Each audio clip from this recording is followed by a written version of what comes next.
for very brutal societies? Well, I have accepted that if we were to base our societies on Darwinian principles, they would be brutal, harsh and unpleasant. I have told you that I want not to live in a Darwinian society. I've suggested to you that it might be a good idea to learn something about Darwinism so as to know what to avoid in setting up society. And it would be helpful to learn what are the characteristics that make successful and healthy society.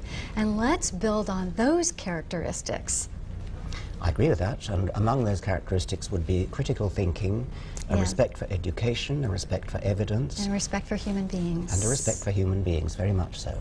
Regardless of whether they can provide for society or provide something to society. Yes, indeed. That's the essence of the liberal philosophy which I espouse, that human beings should be respected, their health should be taken care of. Even if they don't have a functioning brain that is conscious. They should be given, their hospital care should be taken care of by the state. That's a liberal principle which I espouse. It's an un-Darwinian principle. And see, I believe that it's not a state, because a state is an institution or an entity. It's human beings that provide care for others.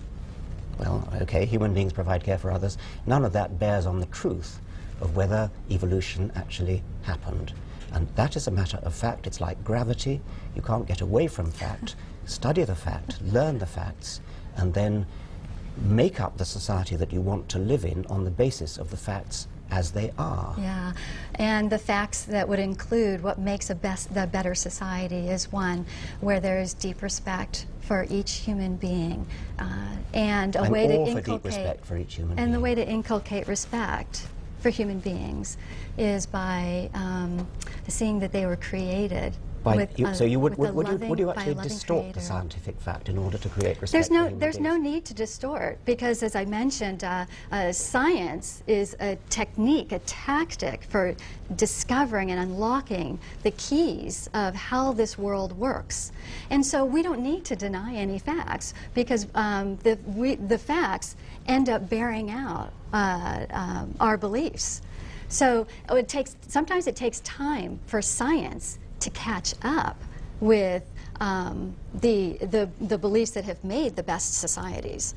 Sometimes it takes a while for science they may stumble across something and take the wrong interpretation from it and build a philosophy on it, and then later realize, oops, that wasn't correct. So science oftentimes changes its own beliefs based on new evidence that comes forward. But oftentimes what ends up happening is, as science progresses, it backs up the belief that there's an intelligent designer. Science proceeds by what the philosopher Karl Popper called conjectures and refutations. You have an idea, you have a hypothesis, and then you see if you can refute it. And a theory is, I mean, a well-substantiated theory is always one that has yet to be refuted. So the more a theory has been attempted to be refuted and has yet to come through with flying colours, the more accepted it is. And after a point, de facto, it gets called a fact. I mean, the theory that the Earth goes round the sun is only a theory. It's only a theory, but it's never been refuted, and we all know it never will be refuted. That's how science proceeds. It's conjecture and refutation. That's the state that evolution is in. I mean, it's a bit like the theory that the Earth goes around the sun. It is only a theory, but to a scientist, that can mean, in this case does mean, that it's never been refuted. And the more it goes on from decade to decade to decade, and is not refuted, the more closely does it approximate to what everybody calls a fact. Then an evolutionist should have no problem with there being questioning of it and absolutely not. I mean, challenging of it, and to be willing to teach the challenges to it, to be willing to talk about the evidence against it. And that's where I find the hardcore evolutionists have a bit of a problem. It's like an oak tree in a storm. Because it is so rigid, it's more likely to then fall and break, whereas those that are more open to being challenged can then bend with the facts that come forward. So that's why what many of us in the United States are arguing for teach the controversies in the schools, allow the information that shows the flaws in evolution to be taught. Don't blackball scientists who may not agree wholeheartedly with the hardcore version of evolution to be blackballed out of the profession. Allow people to have enough respect for people to allow them to have all the information so they can make up their own minds. It's a difficult question, this thing about blackballing. I mean, it's a nasty idea to blackball, of course. I mean, what about somebody who's teaching geography, who believes in the flat Earth? I mean, would you blackball them? Well, always extreme cases are used. That's not what we're facing here in the United States. What we're facing are scientists who may not agree wholeheartedly with the hardcore view of evolution, who do believe in intelligent design. They're being denied their careers. They're being denied. So it's better to argue from the facts of what's happening rather than some hypothetical. Okay. Let's take intelligent design. I mean, the leading intelligent design proponents in this country believe in evolution. They believe that we're cousins of chimpanzees, we're cousins of kangaroos, etc. But what they don't believe is that God is completely absent from the process. So they believe in evolution, but they believe that God, as it were, helped evolution over the difficult jumps. There are some things that they call irreducibly complex, which, and scientists dispute that they're irreducibly complex, but the point is they do believe in evolution. They do believe that we're descended from reptiles, for example. Well, it's just that they think that God helped over certain of the difficult stages. So it would be wonderful to interview them and let them speak themselves, present their information and their evidence. Yes. And to show that there are a variety of views. And that's why the hardcore evolutionists should not have a monopoly on what is allowed to be discussed or researched in science. Would you accept, well, nobody's going to make any restriction on what you're allowed to research, of course.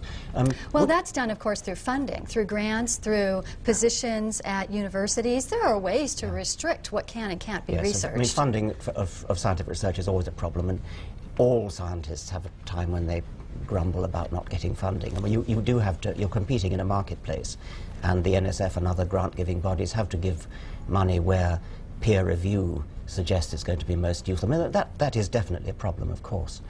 Would you accept that what you call teaching the controversy should be done in classes of religion or classes of history of ideas, rather than classes of science? Teaching the controversy refers to teaching the evidence and the facts that dispute evolution. So it should be taught in the science classes because it's teaching evidence. Yes, I mean, when I asked you about evidence, you said there are no fossil intermediates, and when I told you about fossil intermediates, you changed the subject. I mean, no, when I don't change the subject, what I say is that if there were, if there had been evolution from slime to human beings, that there'd be a massive amount of evolution. If there was evidence of going from slime to human beings, there'd be a massive amount of evidence showing interspecies, from one macro species to another. And that's where I find the concept of evolution lacking. And so the burden really is on the evolutionists. Oftentimes it's been thrown back at us that we just need to look at the information. But let me throw it back on you all to say, look, this is what's needed to convince us. So you need to come up with a large amount of evidence to back up this claim that there's been a large progression of macroevolution throughout the years. Yes. How are we going to make you look at it, though? Because, I mean, I've told you... No, we look at it. We look at it. Again, when I go back to... it's easy to blame the other person, to blame by saying that we're ignorant. But what I'm saying to you is, if there were enough evidence, it would convince even, it will convince those who are open to the information. There's such a vast number of people in the United States and elsewhere who do believe in an intelligent design, that there's a creator. If there was a vast amount of evidence, solid evidence to back up evolution, that would influence a significant number of the vast number of people who believe in intelligent design. That sends me close to despair, because the evidence is there. I mean, I keep telling you about it. No, just let me tell you some of it. There is evidence of, for example, the transition from fish coming out of the water onto the land. It's beautiful evidence. It's elegant. I mean, they're lovely fossils. Go to Philadelphia and have a look at the wonderful fossil they've got there. I'm sure they have replicas in the Smithsonian here. Just look at that evidence. It's beautiful. The evidence for the transition between the reptilian jaw and the mammalian jaw. The reptilian jaw has several bones. The mammalian lower jaw has only one bone. And the other bones that were in the reptile have now moved into the inner ear. It's a beautiful transition. So what is your cause in life?